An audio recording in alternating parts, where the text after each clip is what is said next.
Hello, everyone. Emotions don't just happen to us. They are created by the way we use our bodies. Most people don't realize that how they move, breathe, and carry themselves directly impacts how they feel. When you're feeling down, what does your body look like? Your shoulders slump, your breathing is shallow, your head is tilted downward. This physical posture reinforces a state of sadness, stress, or even depression. But when you shift your physiology, stand up straight, breathe deeply, put a smile on your face, you instantly begin to feel different. This is not just a psychological shift, it's a physiological fact. The fastest way to change any emotional state is through movement. Emotion is created by motion.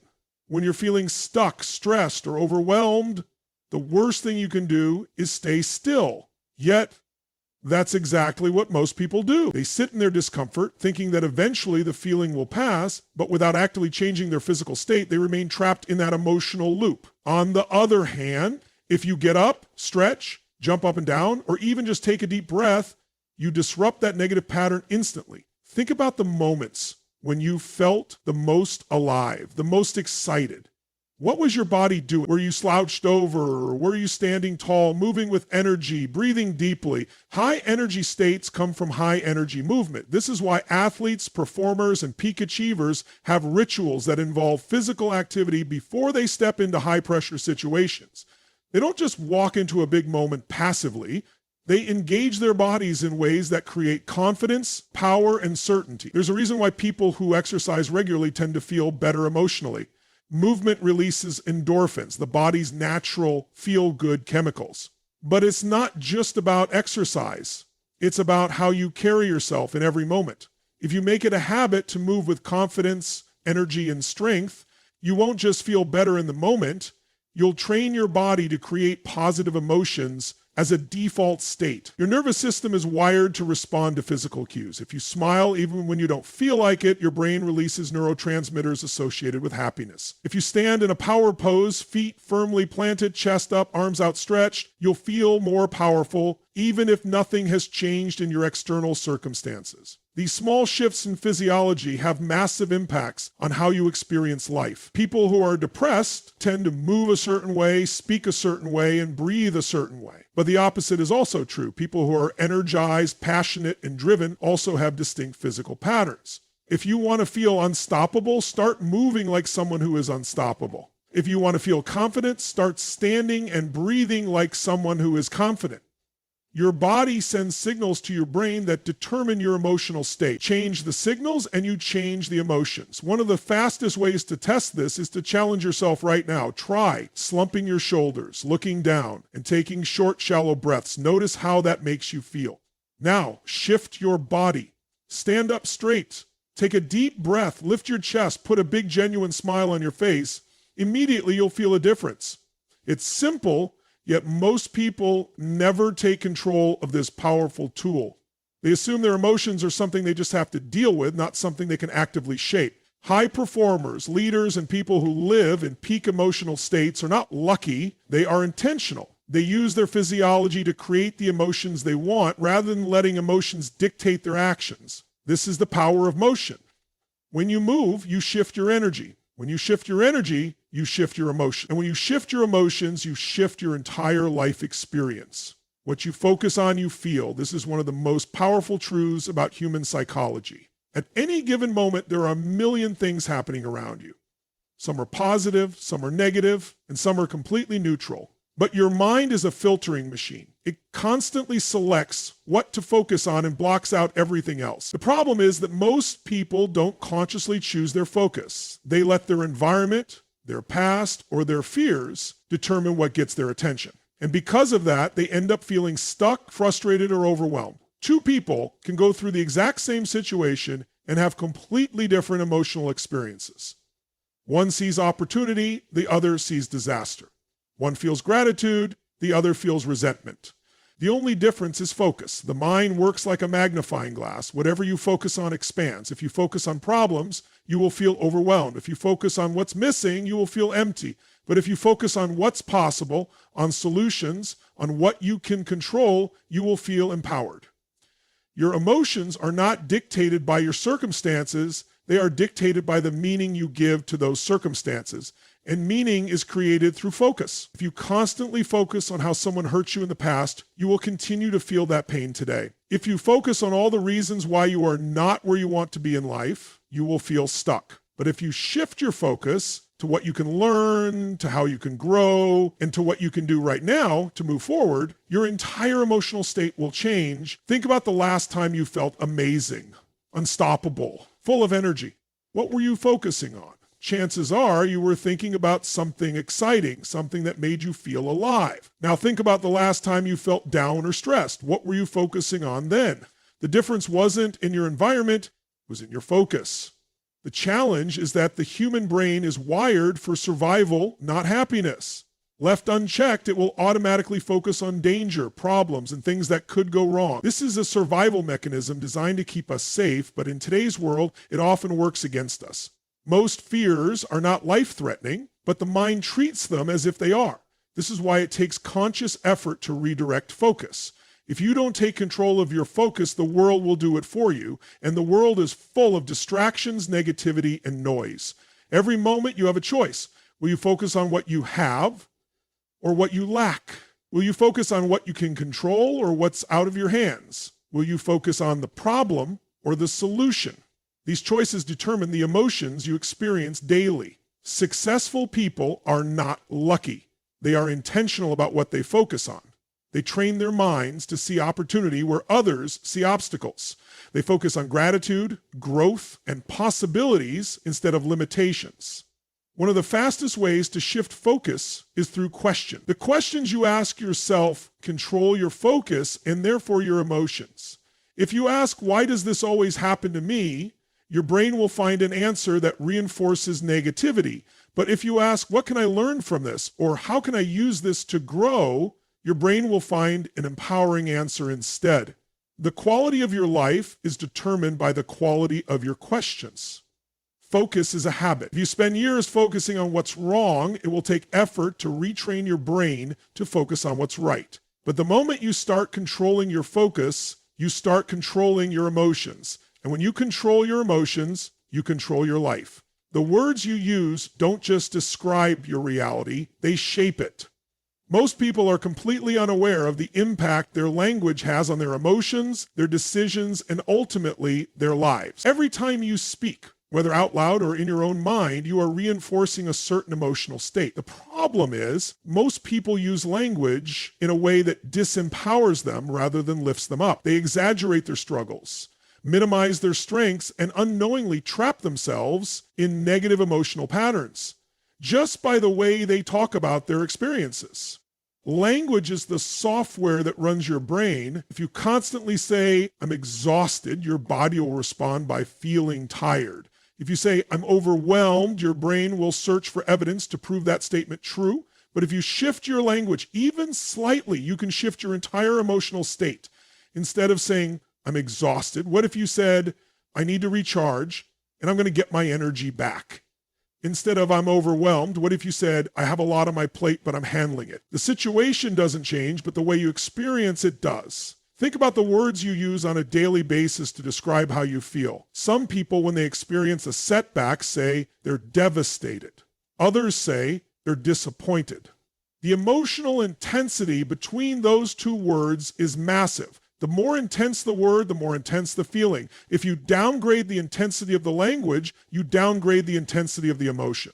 If you change devastated to a little frustrated, your mind starts to calm down, your body relaxes, you take back control. The words you habitually use create the emotional states you live in. People who constantly say, I'm stuck, I can't do this, or it's impossible, are literally programming themselves to feel powerless. But those who use empowering language, I'll figure this out, this is a challenge, not a crisis, or I always find a way, train their minds to stay strong and solution focused. The words you choose dictate whether you live in fear or confidence, stress or peace, limitation or possibility.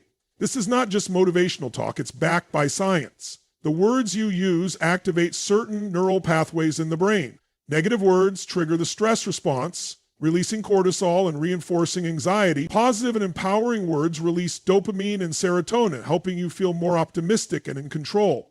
This is why leaders, high performers, and successful people are intentional with their language. They don't just speak reactively, they speak in a way that conditions their minds for success. Think about the difference between saying, I have to do this, versus I get to do this. The first phrase implies obligation and burden. The second implies opportunity and gratitude. The task itself doesn't change, but your experience of it does. Language isn't just about communication, it's about perception. Change your words and you change how you see the world. The fastest way to shift your emotional state is to upgrade your vocabulary. Start paying attention to the words you use when you're stressed, when you're tired, when you're facing a challenge. What phrases do you repeat? Do they make you feel stronger or weaker? Then make a conscious decision to replace weak language with strong language. Instead of, I'm stressed, say, I'm handling a lot, but I've got this. Instead of, I'm failing, say, I'm learning what doesn't work so I can figure out what does. These small shifts create massive changes in how you feel and how you perform. Your mind believes what you tell it. If you constantly use negative, limiting language, your life will reflect that. But if you use words that empower, inspire, and strengthen you, you'll create a mindset of resilience and success. The words you choose are the foundation of the emotions you experience, and by changing them, you take control of your entire emotional world. Emotions are patterns. Most people don't realize that the feelings they experience aren't random. They are conditioned responses to specific triggers. When something happens that upsets them, they react in the same way they always have, getting frustrated, shutting down, or feeling overwhelmed. The problem is that these emotional patterns become ingrained, making it harder and harder to break free from negative states. But the truth is, you don't have to be a slave to your emotions. You have the power to interrupt any negative pattern and shift into a better state instantly. The first step is awareness. Most people go through life reacting without even realizing they have a choice. They get angry, stressed, or anxious and assume that's just how things are. But the moment you recognize that you are in a negative state, you take back control. Awareness creates space between the trigger and your response, and in that space, you have the power to change. The fastest way to break a negative emotional pattern is to do something radically different in that moment. The brain runs on patterns. And if you respond in the same way every time, the pattern gets stronger. But if you interrupt it, if you do something unexpected, you break the cycle. This is why laughter is so powerful. It's impossible to be truly stressed and genuinely laugh at the same time. If you're feeling overwhelmed and suddenly start dancing, clapping your hands, or making a ridiculous face in the mirror, your brain gets confused. It can't hold on to the negative state in the same way. The interruption creates a reset. Physiology is one of the fastest ways to disrupt a negative state. If you're sitting slouched over, breathing shallowly, and thinking about your problems, you will feel stuck. But if you suddenly stand up, shake out your body, take deep breaths, and move with energy, you shift instantly. The body and mind are connected. If you want to change how you feel, change how you move. Another way to break a pattern is through language. The words you use when you're upset reinforce the emotion. If you say, this is the worst thing ever, your mind believes it. But if you catch yourself and say, this is a challenge and I can handle it, you begin to shift. If you normally respond to stress by saying, I'm drowning, try saying, I've got a lot going on, but I'm in control. The brain takes words literally. Change your language, and you change your emotional response. Focus is another key element. Whatever you focus on, you feel. If you're focused on what's wrong, you will feel bad. If you shift your focus to what's good, to what you're grateful for, or to what you can do next, your emotional state will change. One of the best ways to shift focus is by asking different questions. Instead of asking, why does this always happen to me? Ask, what can I learn from this? Instead of asking, why am I so unlucky? Ask, how can I turn this around? The quality of your life is determined by the quality of your questions. Breaking emotional patterns is a skill. The more you practice, the easier it becomes. Most people live on autopilot, letting the same triggers push them into the same emotional loops. But once you realize you have the power to interrupt and redirect those patterns, you become unstoppable. You no longer get trapped in negativity because you know exactly how to shift out of it. Whether it's through movement, language, or focus, the key is to act quickly. The moment you feel yourself slipping into a negative state, take control, do something different, shift your energy, and step into a more empowering emotion. The more you do this, the more natural it becomes, until one day you realize that negativity no longer has a grip on you. You are in charge, and your emotions follow your lead. Nothing in life has meaning except the meaning you give it. Every experience, every event, every challenge, none of it carries inherent meaning until your mind assigns one. This is why two people can go through the exact same situation and come out with completely different emotions. One person sees failure as the end, while another sees it as a lesson. One person views rejection as proof that they're not good enough, while another sees it as redirection towards something better. The event itself doesn't determine the outcome. The meaning you attach to it does. Most people don't consciously choose the meanings they give to situations. They operate on autopilot, letting their past conditioning, fears, or emotions dictate how they interpret what happens to them. If something doesn't go their way, they assume it's a sign that life is against them. If someone lets them down, they immediately attach a meaning like, people can't be trusted, or I'm not worthy. But in reality, these meanings are just stories, and stories can be rewritten at any time. Your brain is constantly trying to make sense of the world, and it does this by creating narratives. When something happens, it searches for patterns, references, and past experiences to give it meaning. But the brain's default setting is to focus on survival, which means it often assigns negative meanings to keep you alert and cautious. If you've ever had a minor setback and immediately thought, I'll never succeed, that's your brain trying to protect you by making you avoid future risks. But if you don't challenge those automatic meanings, they will shape your life without your permission. The key to emotional mastery is taking control of the meanings you give to your experiences. When something happens, you have a choice. You can assign a meaning that makes you feel powerless, or you can assign a meaning that empowers you. Instead of seeing failure as proof that you're not good enough, you can choose to see it as feedback, as a stepping stone towards success. Instead of seeing a difficult breakup as the loss of love, you can choose to see it as the opportunity to find someone who aligns with you on a deeper level. The situation doesn't change, but your experience of it does. This is what separates people who thrive from those who struggle. Successful, fulfilled people don't have fewer challenges. They just assign different meanings to those challenges. They train themselves to find empowering interpretations. When something goes wrong, they don't dwell on what they lost. They focus on what they gained. When they face obstacles, they don't see them as roadblocks. They see them as tests to make them stronger.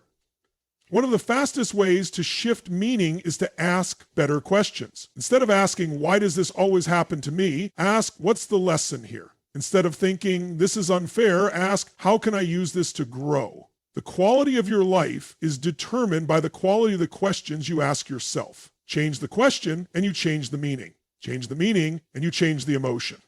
Another powerful way to take control of meaning is by reframing. Reframing is the skill of looking at a situation from a different perspective. If you feel like something is a disaster, ask yourself, how might this actually be a gift? If you think someone's criticism is an attack, ask, what if this is an opportunity for me to improve? A small shift in perspective can create a massive shift in emotion.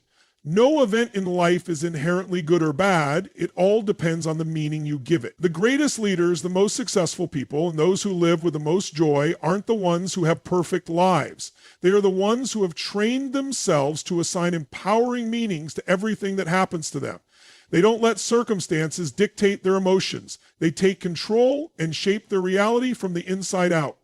Emotions are not just something you experience randomly. They are created by the standards you hold for yourself. Every person has an internal blueprint of how life is supposed to be, and when reality matches that blueprint, they feel good. When it doesn't, they feel frustrated, sad, or even angry. But what most people don't realize is that this blueprint, their expectations, their rules for happiness, is something they have the power to change. The moment you take control of your expectations, you take control of your emotion. Most people set themselves up for disappointment because their rules for happiness are too rigid. They have long lists of things that need to happen before they allow themselves to feel good. They say, I'll be happy when I make a certain amount of money. I'll feel loved when my partner acts exactly how I want. Or I'll feel successful when I reach this specific goal. But by doing this, they make their emotions dependent on things they can't always control. When life doesn't unfold according to their blueprint, they suffer. The problem isn't life, It's the expectations they've attached to it. Some people have rules that make it nearly impossible for them to feel happy, loved, or successful. If their definition of success is that they must always win, never fail, and be perfect in everything they do, they will always feel like they're falling short. If their rule for feeling loved is that their partner must always say the right things and never make mistakes, they will constantly feel disappointed. These rigid rules create unnecessary suffering. The key to emotional mastery is learning to set yourself up to win. Instead of creating rules that make happiness difficult, you can create rules that make it easy. The happiest, most fulfilled people don't leave their emotions to chance. They design rules that allow them to experience positive emotions more often. Instead of saying, I can only feel successful when I achieve a massive goal, they say, I feel successful when I make progress. Instead of saying, I can only feel loved when my partner does exactly what I expect, they say, I feel loved when I choose to give love. They take control of their internal standards so that their emotions are within their power rather than at the mercy of outside circumstances. Your emotional state is determined by what you expect from life, from yourself, and from others. If your expectations are too unrealistic or rigid, you will constantly feel like life is against you. But if you adjust your expectations to focus on growth, learning, and appreciation, you can feel empowered no matter what happens. This doesn't mean lowering your standards. It means shifting them in a way that serves you rather than works against you. A powerful way to do this is through gratitude. Most people focus on what's missing, what's wrong, and what they haven't achieved yet. But gratitude shifts focus to what's already great. When you train yourself to feel grateful for even the smallest things, you no longer need everything to go perfectly in order to feel good. You realize that fulfillment isn't something you achieve later. It's something you create now. Another way to take control of your emotions is to redefine failure. Most people have a rule that failure means they're not good enough, that they should feel ashamed or give up. But the most successful people define failure as feedback, as part of the process. They don't allow a setback to destroy their confidence because their rule is that failure is simply a step toward mastery. When you change your definition of failure, you take away its power to control you. Your emotions are not controlled by outside events. They are controlled by the meaning you attach to those events and the rules you set for your happiness. The moment you decide to redefine what it takes for you to feel happy, successful, and fulfilled, you take back control of your emotional world. Instead of waiting for life to give you a reason to feel good, you create those reasons on your own terms.